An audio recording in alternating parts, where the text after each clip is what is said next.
All eyes are on Rome this morning, where the Pope remains in a critical condition as he battles a complicated lung infection. We'll be live at the Vatican a little later, but first let's go to our Europe Bureau Chief Zoe Ford, who is outside the Gemelli Hospital for us this morning. Zoe, what was it like there when we had the latest health update from the Vatican only 30 minutes or so ago?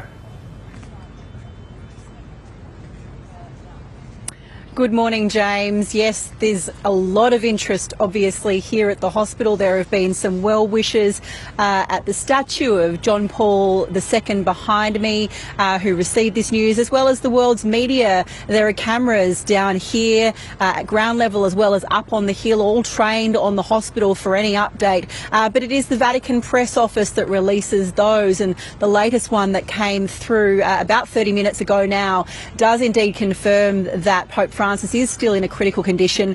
It says, though, that he has no further respiratory crises on Sunday, but has a mild renal insufficiency according to blood tests. The prognosis is still guarded, the statement said, due to the complexity of his critical condition.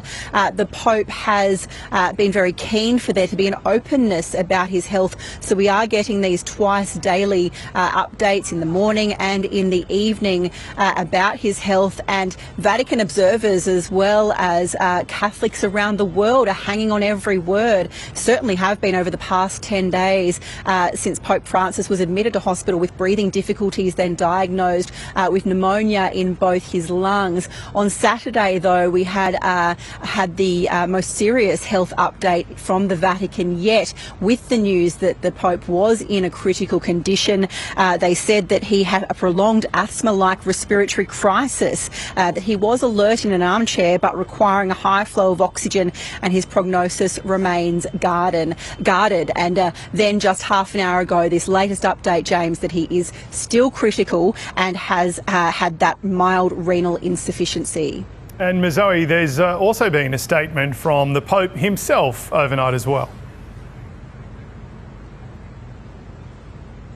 James, he was due to be at Sunday prayers, as he is every Sunday. He's missed the last two, however, but there was a statement that was read from the pontiff. It said that he was confidently continuing his hospital treatment, carrying on the necessary treatment, and also part of the therapy involved rest. He thanked doctors and nurses.